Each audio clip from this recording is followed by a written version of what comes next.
Et si être trop bon était le pire des défauts? On nous apprend dès l'enfance que la gentillesse ouvre toutes les portes, que l'honnêteté est une vertu, et que la vérité finit toujours par triompher.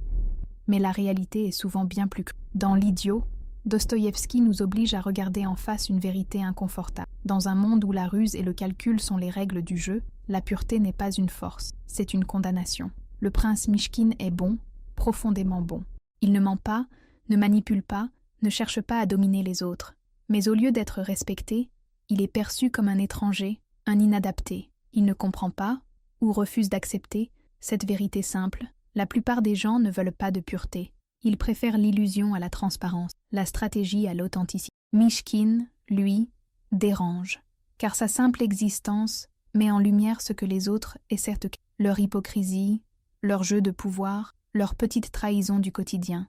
Alors, la question est simple. Pourquoi la bonté met-elle autant mal à l'aise? Si nous rejetons ceux qui refusent de jouer le jeu, est-ce parce qu'ils sont naïfs ou parce qu'ils nous rappellent tout ce que nous avons abandonné en chemin? L'idiot ne donne pas de réponse toute faite. Il pose une question brutale. Dans un monde où la survie passe par la manipulation, est-ce Mishkin qui est fou, ou bien nous tous? Le prince Mishkin n'est pas un personnage ordinaire. Il ne correspond à aucun des archétypes classiques du héros. Il n'a ni ambition dévorante, ni quête de vengeance, ni désir de gloire. Ce qui le définit, c'est sa pureté, une bonté absolue qui semble presque irréelle dans un monde cynique. Mais cette pureté n'est pas une face, ce n'est pas une posture. Mishkin est sincèrement incapable de tromper, incapable de calculer. Il aime, il pardonne, il comprend, sans jamais attendre quoi que ce soit en retour. Mais comment un tel homme peut-il exister dans une société où tout repose sur le jeu des apparences? Dès son arrivée à Saint-Pétersbourg, il est regardé avec méfiance, comme un phénomène étrange. Certains le prennent en pitié, d'autres en profitent, beaucoup le ridiculent. Sa bonté devient un poids, une anomalie qui dérange. Car face à lui, les autres personnages ne peuvent pas tricher. Ils se retrouvent confrontés à leur propre reflet, et ce qu'ils y voient ne leur plaît pas. Mishkin ne les juge pas, mais sa simple existence les met mal à l'aise. Dostoïevski a construit Mishkin comme une expérience littéraire extrême. Que se passe-t-il quand on place un homme foncièrement bon dans un monde qui ne sait pas quoi faire de lui? Peut-il seulement survivre, ou est-il condamné à être broyé par un système qui valorise l'astuce plutôt que la sincérité? L'idiot n'est pas seulement le récit d'un homme, c'est un test cruel. Et nous, en tant que lecteurs, sommes invités à observer les résultats, demander si nous aurions réagi différemment. Si Mishkin dérange autant, ce n'est pas parce qu'il est bête ou naïf, au contraire, il voit le monde qu'il est, avec une clarté désarmante. Mais là où les autres s'adaptent, fusent de ce... Il ne joue pas selon les règles implicites de la société, celles où il faut mentir un peu, manipuler quand nécessaire, cacher ses émotions pour ne pas paraître faible. Et c'est précisément pour cette raison qu'il devient un problème. Les gens aiment dire qu'ils admirent la sincérité et la bonté, mais en réalité, ces qualités sont souvent perçues comme gênantes. Face à Mishkin, il devient impossible de se cacher. Ses interlocuteurs voient dans leur propre hypocrisie mise à nu sans qu'il ait besoin de prononcer un mot. Son honnêteté devient un miroir cruel qui renvoie à chacun ses compromis, ses calculs, ses petites trahisons quotidiennes. Ce n'est pas Mishkin qui est rejeté en tant qu'individu, c'est ce qu'il représente qui est insupportable. Alors, la vraie question n'est pas tant pourquoi Mishkin est-il rejeté, mais plutôt pourquoi la société refuse-t-elle d'accepter quelqu'un qui refuse de jouer? Sommes-nous réellement programmés pour mépriser ceux qui ne cherchent ni pouvoir, ni domination?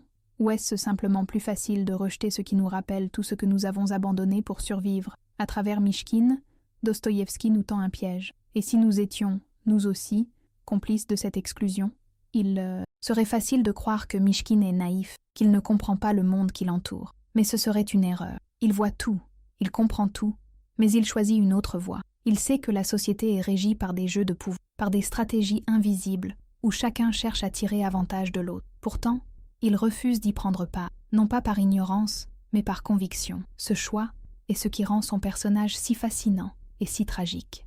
Mishkin n'est pas un innocent perdu dans un monde cru. Il est un homme qui perçoit avec une lucidité effrayante les règles du jeu, mais qui décide de ne pas les suivre. Il n'est pas dupe des manipulations des autres. Il sait quand on se moque de lui, quand on cherche à le duper, mais il préfère rester fidèle à lui-même plutôt que de répondre avec. C'est ce qui fait de lui une anomalie, un être à part. Alors, s'il n'est pas naïf, pourquoi le monde le traite-t-il comme un idiot? Parce que nous avons du mal à concevoir qu'une personne puisse choisir l'honnêteté sans attendre de récompense. Parce que nous avons appris à nous méfier de la pureté, à voir derrière chaque geste désintéressé un calcul caché. Mishkin met en lumière une vérité dérangeante. Ce n'est pas lui qui est aveugle à la... C'est nous qui avons appris à la déformer pour mieux l'accepter. Dire la vérité devrait être une qualité, non? Pourtant, dans L'Idiot, On voit à quel point elle peut devenir une arme à double tranchant. Mishkin ne ment jamais, ne manipule personne, et pourtant, c'est précisément cette transparence qui le met en danger. Car dire la vérité, c'est aussi révéler ce que les autres préfèrent. Et personne n'aime être mis à nu, surtout quand on s'est construit une image façonnée sur des demi-mensonges et des compromis. Dans la société où évolue Mishkin, tout repose sur le non-dit, sur des règles implicites qui permettent aux interactions de fonctionner. On ne dit pas ce qu'on pense vraiment, on laisse planer des sous-entendus, on joue sur l'ambiguïté. Mishkin, lui, ne sait pas jouer à ce jeu. Il dit les choses comme elles sont, sans détour, sans filtre, et c'est insupportable pour ceux qui l'entourent, car en face de lui, ils n'ont plus d'échappatoire. Il leur impose, malgré lui, une vérité qu'ils ne veulent pas entendre. Alors, pourquoi la vérité fait-elle aussi peur? Pourquoi préférons-nous souvent le confort d'un mensonge bien placé plutôt que la brutalité d'une réalité trop franche? L'idiot nous pousse à réfléchir sur cette hypocrisie sociale omniprésente. Si nous trouvons Mishkin dérangeant, ce n'est pas parce qu'il est trop honnête, mais peut-être parce qu'il nous rappelle combien nous avons appris à travestir la vérité. Dostoïevski ne raconte pas seulement l'histoire de Mishkin, il nous tend un miroir, un reflet brut et sans phare de la société. Ce roman n'est pas seulement le drame d'un homme trop bon pour le monde qui l'entoure, c'est une autopsie sociale. À travers les réactions des autres personnages face à Mishkin, l'auteur nous montre de quoi nous sommes réellement faits, de contradictions, de faux-semblants, de compromis moraux. Ce qui est fascinant, c'est que Mishkin ne fait rien pour provoquer ce rejet. Il est simplement là, fidèle à lui-même, et pourtant, il déclenche autour de lui un malaise général. Son existence expose malgré lui les failles des autres. Certains essaient de le tester, d'autres veulent le briser, et beaucoup cherchent à se convaincre qu'il est un idiot pour ne pas avoir à remettre en question leur propre manière de vivre. Il devient un révélateur, et si en réalité ce n'était pas lui le problème, mais la société qui l'entoure, c'est là que l'idiot prend toute sa force. Ce n'est pas un simple roman sur un personnage hors norme, c'est un cri d'alerte. Dostoïevski nous met face à une vérité troublante. Nous pensons vouloir de la bonté et de la sincérité, mais en réalité, nous avons construit un monde où elles ne peuvent pas survivre. Et c'est peut-être ça, le plus grand drame du livre. Dostoïevski n'est pas un écrivain qui cherche à rassurer ou à réconforter. Il n'offre pas de contes de fées, ni de solutions faciles. Son but n'est pas d'embellir la réalité, mais de la disséquer avec une précision presque chirurgicale. Il écrit comme un médecin qui, au lieu de masquer une infection, ouvre la plaie pour montrer l'étendue du mal. Ces mots ne sont pas là pour flatter, mais pour trancher. Et l'idiot en est l'un des exemples les plus brutaux. Ce qui fait la force de Dostoïevski, c'est son refus de nous donner une illusion de sécurité. Mishkin ne triomphe pas. Il ne prouve pas que la bonté gagne à la fin. Au contraire, son parcours est une descente progressive dans l'incompréhension, la solitude et finalement, la destruction. Car Dostoïevski veut que nous ressentions ce poids, que nous comprenions le dilemme moral qu'il expose. Peut-on vraiment rester pur sans être broyé par le monde? En lisant l'idiot, nous ne sommes pas spectateurs passifs. Nous sommes forcés de ressentir l'inconfort, la frustration et l'injustice qui pèsent sur Mishkin. C'est là que réside le génie de Dostoïevski. Il ne nous dicte pas ce que nous devons penser, mais il nous met face à un paradoxe si puissant qu'il est impossible de l'ignorer. Et c'est précisément pour cela que ces livres ne vieillissent. Ils nous obligent à nous poser les questions que nous préférerions éviter. Dans l'idiot, Mishkin ne fait de mal à personne. Il ne trahit pas, ne ment pas, ne cherche pas à manipuler. Et pourtant, il finit seul, marginalisé, broyé par une société qui ne sait pas quoi faire de lui. Comment expliquer ce paradoxe? Pourquoi les personnes les plus sincères, celles qui refusent de jouer au jeu du pouvoir, sont-elles souvent écartées? La réponse est simple, mais troublante. Les règles du monde ne sont pas faites pour elles. La société fonctionne sur un équilibre fragile de compromis, d'arrangements implicites et de codes invisibles. Ceux qui les respectent avancent. Ceux qui refusent de s'y plier deviennent une anomalie. Mishkin dérange, non pas parce qu'il est mauvais, mais parce qu'il refuse d'entrer dans ce moule. Face à lui, les autres personnages perdent leurs repères. Il met à nu leurs contradictions, leur hypocrisie, leur lâcheté. Et comme ils ne peuvent pas le changer, ils préfèrent l'exclure. Dostoïevski nous force à nous interroger. Sommes-nous prêts à accepter la véritable bonté? Ou avons-nous simplement appris à la tolérer tant qu'elle reste discrète, tant qu'elle ne vient pas bousculer nos propres contradictions? L'idiot ne nous donne pas de réponse, mais il nous met face à une réalité inconfortable. Dans un monde construit sur la ruse et l'adaptation, être trop bon, c'est souvent être seul. On nous répète souvent que le bien triomphe toujours, que l'honnêteté et l'intégrité finissent par être récompensées. Mais l'idiot nous montre une vérité bien plus brute. Dans un monde où tout repose sur la manipulation et le pouvoir, la moralité devient un handicap. Mishkin ne peut pas survivre, non pas parce qu'il est faible, mais parce qu'il refuse de jouer avec les mêmes armes que dans la société. Il ne suffit pas d'être juste et bon pour s'imposer. Ceux qui réussissent ne sont pas nécessairement les plus sincères, mais ceux qui savent naviguer entre le vrai et le faux, entre l'éthique et la stratégie. La question que pose Dostoïevski est glaçante. Être une bonne personne, est-ce un luxe que l'on ne peut pas se permettre? Si Mishkin échoue, ce n'est pas parce qu'il manque d'intelligence ou de discernement. C'est parce que, dans l'environnement où il évolue, sa pureté devient une faiblesse que les autres exploitent. Ce constat est toujours aussi actuel. Dans le monde du travail, en politique, dans les relations humaines, on valorise souvent ceux qui savent jouer le jeu. On admire l'ambition, la capacité à s'adapter, même si cela implique de mentir un peu, de cacher ses intentions. Mishkin nous confronte à une réalité dérangeante. Dans un monde où l'on doit être rusé pour survivre, la bonté n'est pas une force, mais une vulnérabilité. Mishkin n'a jamais cherché à être un héros. Il n'a pas de grande mission, pas d'ambition cachée. Il veut simplement vivre en accord avec ses valeurs, être honnête et compatissant. Pourtant, c'est précisément ce choix qui le condamne. À travers lui, Dostoïevski nous pose une question douloureuse. Peut-on rester soi-même sans en payer le prix? Le parcours de Mishkin est une lente descente vers l'isolement. Il ne se bat pas contre un ennemi extérieur, mais contre un système qui le rejette. Chaque interaction, chaque relation qu'il tente de construire devient un test. Les autres le méprisent ou le manipulent, et même ceux qui l'apprécient finissent par s'éloigner de lui. Pourquoi?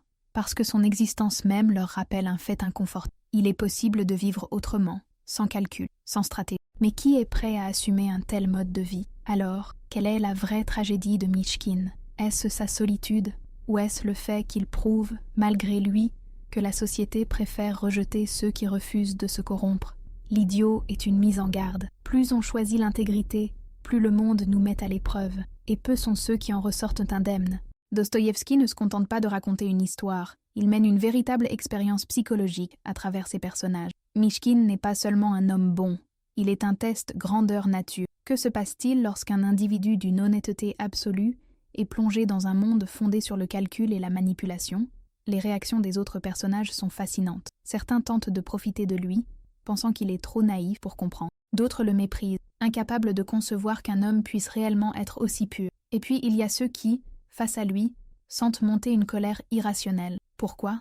Parce que Mishkin les renvoie à leurs propres contradictions. Il ne les juge pas, mais sa seule existence expose la fausseté de leur choix. Il est comme un miroir dans lequel personne ne veut se regarder. Dostoïevski avait une compréhension aiguë de la nature humaine, bien avant Freud et la psychanalyse. Il savait que les gens ne réagissaient pas seulement en fonction de la logique, mais aussi de leur peur, de leurs blessures cachées, de leurs contradictions internes. Mishkin ne lutte pas contre un adversaire tangible. Il fait face à un combat bien plus insidieux, celui de la condition humaine elle-même. L'idiot n'est pas seulement une réflexion sur l'individu, c'est aussi un portrait d'une société au bord du basculement. Dostoïevski écrit dans une Russie en pleine crise d'identité, tiraillée entre un passé aristocratique qui s'effondre et un avenir incertain où de nouvelles idéologies émergent. Mishkin, dans ce contexte, incarne un monde qui disparaît, celui des valeurs morales et spirituelles face à une modernité de plus en plus pragmatique et cynique. La noblesse, autrefois toute puissante, perd progressivement son influence. Les élites sont en quête de nouveaux repères, et l'ambition, la ruse et la lutte pour le pouvoir deviennent les nouvelles règles du jeu.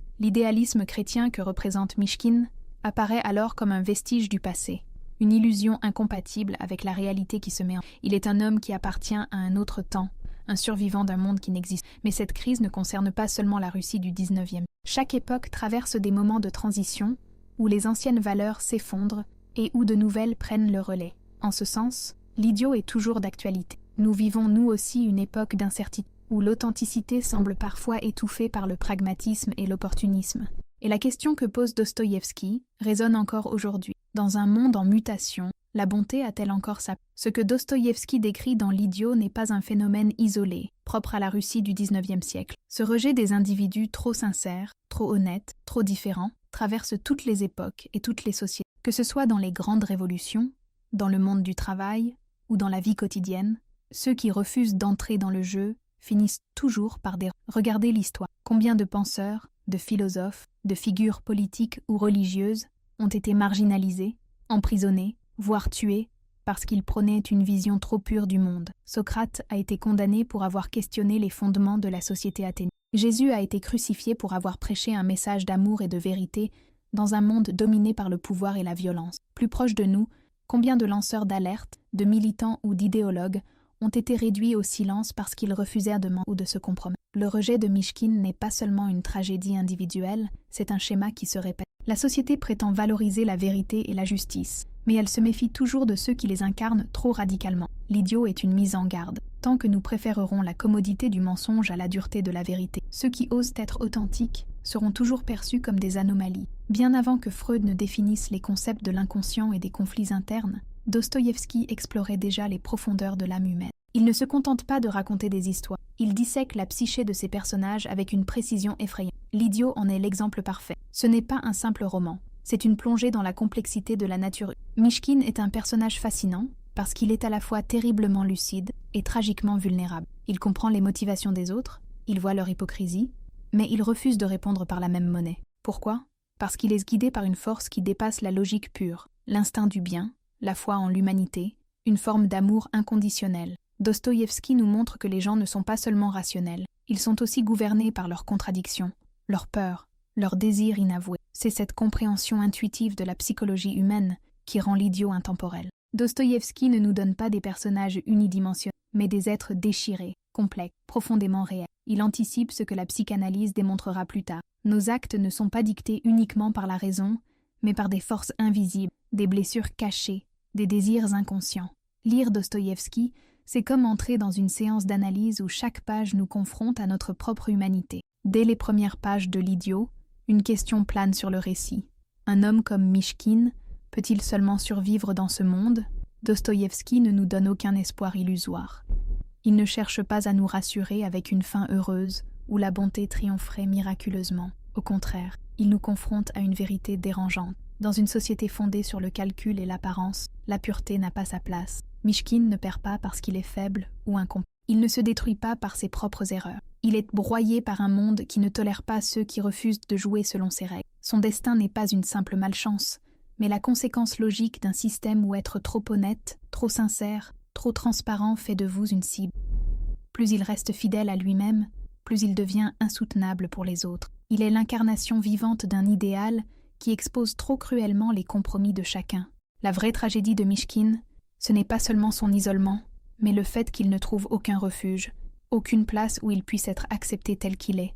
Il n'a pas d'ennemi déclaré, mais il n'a pas d'allié non plus. Il dérange trop pour être adopté, trop pur pour être compris. Et à la fin, Dostoïevski nous laisse face à une question brutale. Dans un monde où même la plus grande des bontés est condamnée, qui est réellement appelé ? Celui qui reste fidèle à lui-même ou ceux qui l'ont rejeté ? Le monde a changé depuis l'époque de Dostoïevski, mais la dynamique reste la même. Ceux qui sont trop sincères, trop honnêtes, trop vulnérables, sont toujours les premiers à être attaqués. Aujourd'hui, avec les réseaux sociaux, cette mécanique s'est même amplifiée. L'ère numérique a rendu l'image plus importante que la réalité, et la sincérité brute est devenue une faiblesse exploitée sans pitié. Regardez comment fonctionne Internet. Montrer ses failles ou exprimer ses émotions sans filtre est souvent perçu comme un acte naïf, voire dangereux. On encourage le contrôle de l'image, la gestion stratégique des apparences, le calcul des mots pour éviter. Ceux qui, comme Mishkin, refusent de jouer ce jeu deviennent des cibles faciles. Sur les réseaux, l'honnêteté est rarement récompensée. C'est la ruse, l'ironie et la capacité à manipuler les perceptions qui triomphent. Cela signifie-t-il que la sincérité n'a plus sa place ? Ou bien, devons-nous réapprendre à valoriser ceux qui, malgré la pression du monde, choisissent de rester authentiques ? L'idiot était un avertissement pour son époque, mais il est peut-être encore plus pertinent aujourd'hui. Si nous continuons à marginaliser la pureté et la vérité au profit du calcul et de l'image, quel type de société sommes-nous en train de construire ? Dostoïevski n'a pas choisi le titre de son roman par hasard. L'idiot, c'est ainsi que la société perçoit Mishkin. Pas parce qu'il est réellement stupide, mais parce qu'il refuse de se conformer aux règles du jeu social. L'ironie est brute. Dans un monde où la ruse est synonyme d'intelligence, la véritable pureté est vue comme une faiblesse. Mais qui est le véritable idiot ? Mishkin, qui agit avec sincérité, ou bien ceux qui l'entourent, prisonniers de leurs propres contradictions. Ceux qui le méprisent se croient supérieurs, convaincus d'être plus réalistes, plus intelligents, parce qu'ils savent naviguer dans un monde de faux semblants. Pourtant, ce sont eux qui sont hantés par l'insécurité, la jalousie et la peur de perdre ce qu'ils ont. Ils méprisent Mishkin, mais en même temps, ils ne peuvent s'empêcher de le tester, de chercher à prouver qu'il est réellement naïf, comme s'ils avaient besoin de justifier leur propre cynisme. Dostoïevski nous piège avec ce... En refermant le livre, on ne peut s'empêcher de se poser la question. Et si l'idiot, ce n'était pas Mishkin, mais ceux qui l'ont rejeté, et par extension, si nous vivions dans une société qui continue à mépriser la sincérité et l'intégrité, alors sommes-nous, nous aussi, les véritables idiots ? Tout au long de l'Idiot, Dostoïevski nous force à nous poser une question. Dans un monde où la ruse et le pragmatisme sont répensés, est-ce un acte de sagesse ou de folie de rester intègre? Mishkin est fidèle à ses valeurs, mais à quel prix? Il finit seul, incompris, écrasé par une société qui ne sait pas quoi faire de lui. Nous sommes souvent confrontés à ce dilemme dans notre propre vie. Devons-nous être honnêtes au risque d'être exploités? Ou devons-nous apprendre à nous adapter, à nous protéger, même si cela implique de trahir parfois nos principes? La plupart des gens choisissent un équilibre, un peu de sincérité, un peu de stratégie. Mais Mishkin, lui, refuse tout compromis. Il est une anomalie, un extrême. Il pose une question que peu osent affronter. Peut-on être absolument bon sans être détruit? Dostoïevski ne donne pas de réponse claire. Il ne nous dit pas si Mishkin a eu tort ou raison. Il nous laisse seuls face à cette interrogation, nous obligeant à nous demander ce que nous ferons. Serions-nous capables d'une telle pureté?